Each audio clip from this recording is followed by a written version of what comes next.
I can say की लोक आधी काका म्हणायचे किंवा हे म्हणायचे, आता दादावर आलेले असं तुम्ही म्हणू शकता. माझं नाव आहे नितेश मुलीमनी.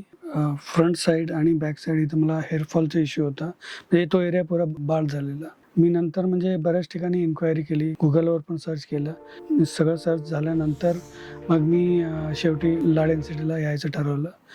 आणि मी जेव्हा डॉक्टरना भेटलं, त्यांनी अगदी व्यवस्थित मला माहिती दिली. मी ठरवलं की I will go ahead with hair transplant. सर्जरीच्या दरम्यान पेन असं अजिबात नव्हता. सुई टोचल्यासारखं एकदम नॉमिनल पेन होता. पेन असं जाणवलंच नाही थ्रू आउट द सर्जरी. एक 6 महिन्यातच माझं ट्रान्सप्लांट झालेलं आहे. पण आता तुम्ही बघू शकता की खूप चांगली ग्रोथ आहे माझ्या हेअरची. जे माझे फ्रेंड्स आणि फॅमिली असेल, मी त्यांना रेकमेंड करेल की लाड एनसीटी, कारण इथं क्वालिटी खूप चांगली आहे आणि एक्सपिरियन्स सर्जन आहे. So no need to worry on that. Thank you Lad NCT.